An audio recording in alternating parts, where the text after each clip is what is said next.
जय सीताराम जी।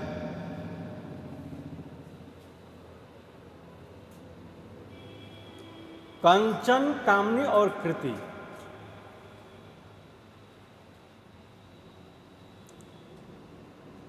एक बात सत्य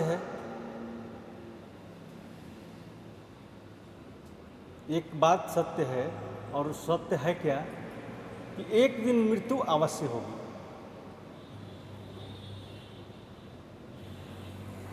संसार में जो भी प्राणी आया है, या सजीव हो या निर्जीव हो, उसको एक दिन मृत्यु अवश्य होनी है। और कब होनी है इसका तुम्हें कुछ भी पता नहीं। अभी होश हवास दुरुस्त बैठे हो, शायद अगला ही मिनट तुम्हारी मृत्यु का काल हो। उस समय तुम्हारे सारे काम ज्यों का त्यों धरे कर रह जाए।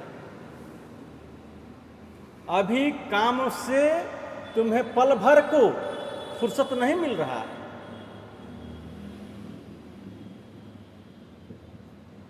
उस समय आप ही सदा के लिए फुर्सत मिल जाएगी।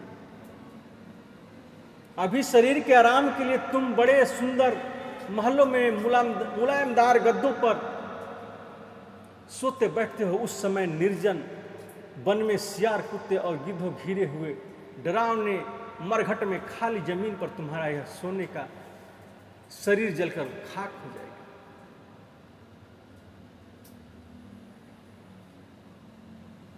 सारे अरमान मन के मन में ही रह जाएंगे, सारी शेष खीर चूर हो जाएंगे, सारी हेकड़ी काफूर हो जाएंगी। तुम्हारी मद भरी गर्व भरी और रिस भरी आंखें सदा के लिए मुद जाएंगी।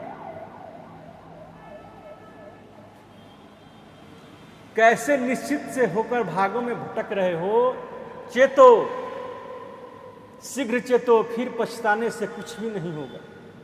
इसलिए शरीर से छूटकर जब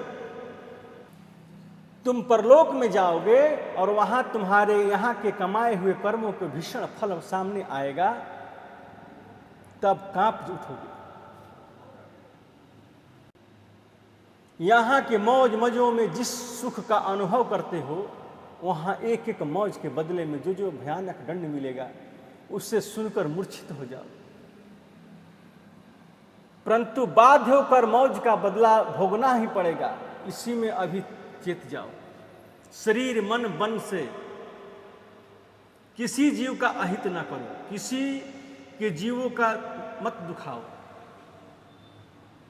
सबका भला चाहो, सबका भला हो, सबका भला करो। अपना अहित करके भी दूसरों का हित करो। निश्चय रखो तुम्हारा अहित कभी नहीं होगा। धोखे से अभी तुम्हें दिखने वाला अपना अहित परम हित के रूप में परिवर्तित हो जाएगा। सबको परमात्मा स्वरूप समझकर सबकी अहत्व की सेवा करो। परम कृपालु महात्मा का मन, वाणी और शरीर से भजन करो। मन से उनका ध्यान करो, वाणी से उनका गुणगान करो और शरीर से सर्वत्र सब में उन्हें विराजमान समझो।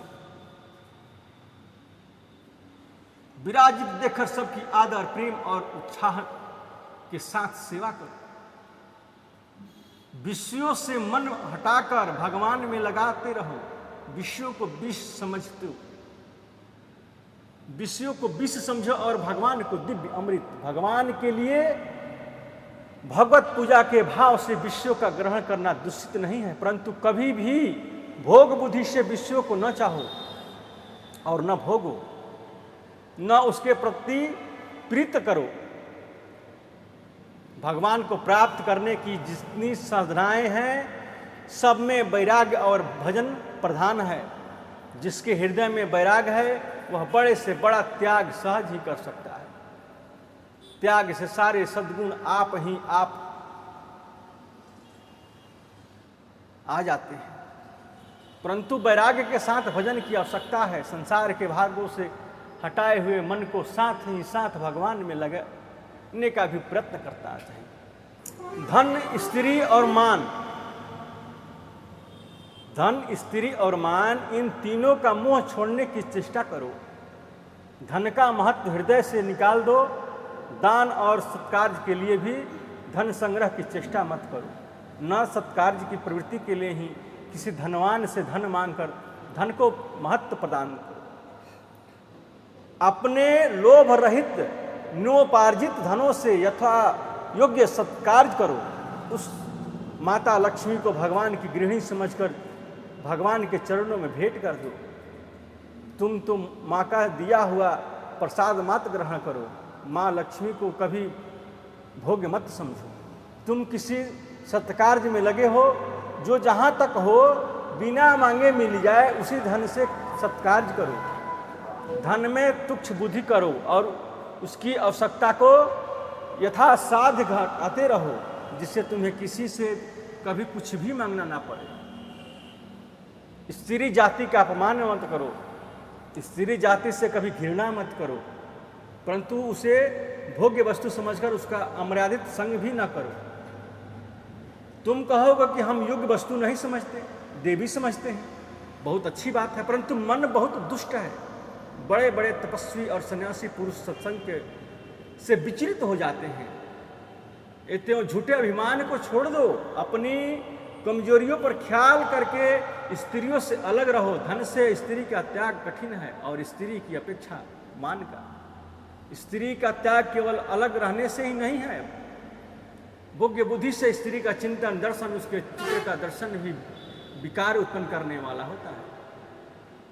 भोग्य बुद्धि अंदर छुपी रहती है।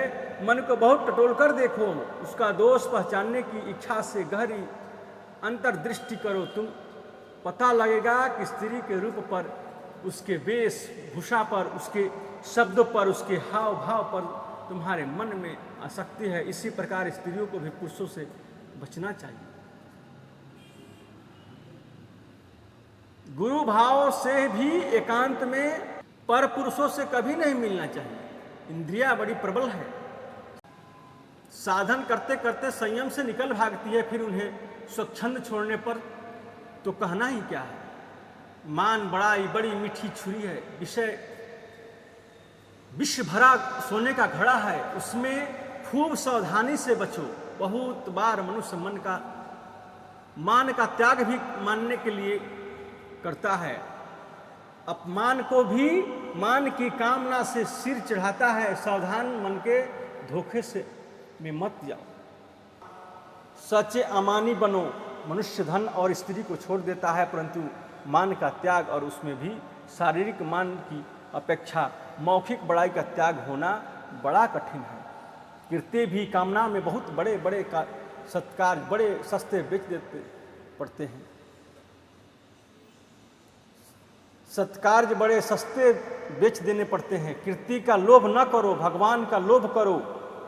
यह निश्चय रखो, यदि तुम्हारा जीवन पवित्र है, तुम्हारी आचरण सर्वथा निर्दोष है, तुम्हारे मन मंदिर में भगवान का निवास है और तुम सदा तन मन वचन से सर्वव्यापी सर्वाधार शक्तिमान सर्वस्वर भगवान का प्रेम पूर्वक अहतुक भजन करते रहो, तो सारे संसार में तुम्हें कोई न हो जाने, चाहे घर के लोग भी तुम्हारा मान न करे और चाहे विषय के तराजू पर तौलने वाले विषय पुरुष तुम्हें दरिद्र और अकिंचन समझकर तुम्हारा अपमान ही करे, तुम्हारा इसमें कुछ भी नुकसान नहीं हुआ।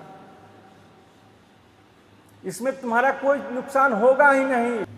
तुम सबसे ऊंचे धाम और सबसे बड़े नित्य और अमिश्रित अत्यंतिक सुखों को सदा के लिए प्राप्त हो जाओगे। इसके विपरीत यदि तुम्हारे पास बहुत धन है, तुम बड़े परिवार वाले हो, राजा महाराजा या हकीम हो, बड़े गुरु या उपदेशक हो, तमाम दुनिया में तुम्हारा नाम जगमगा रहा है, परंतु हृदय अपवित्र है, राग द्वेष वश में हुए विषय सेवन में लगे हुए हो, तो भगवान को स्मरण करने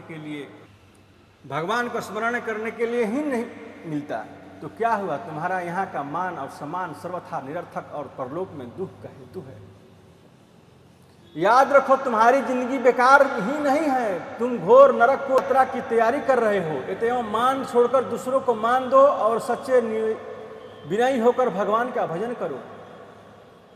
जीवन बहुत थोड़ा है, यदि तुम्हारा यह विश्वास हो जाए और नहीं हुआ तो महात्मा और संतों की वाणी तथा उनकी जीवनी का अध्ययन करके करना चाहिए कि भगवत प्राप्ति ही इस मनुष्य जीवन का एकमात्र उद्देश्य है।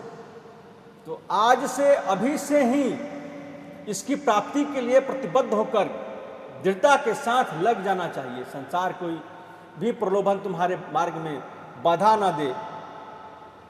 ऐसी शक्ति प्राप्त करने के लिए सर्वशक्तिमान परमात्मा से प्रार्थना करनी चाहिए। याद रखो, तुम उसी सर्वशक्तिमान सनातन अंश हो, उससे तुम भूले हुए हो। भगवत कृपा से, प्रार्थना के बल से उस शक्ति को जान पा जाओगे और जानते ही तुम उस शक्ति वाले बन जाओगे। उस शक्ति की जागृति पहली कसौटी है। विषयों पर अनास्था और सर्वशक्तिमान परमात्मा पर अटल विश्वास, इस स्थिति को प्राप्त होने पर तुम्हें कोई भी प्रलोभन नहीं रोक सकता है। तुम विजयी, विश्व विजयी होकर विश्व आत्मा को प्राप्त करोगे। जय सीताराम।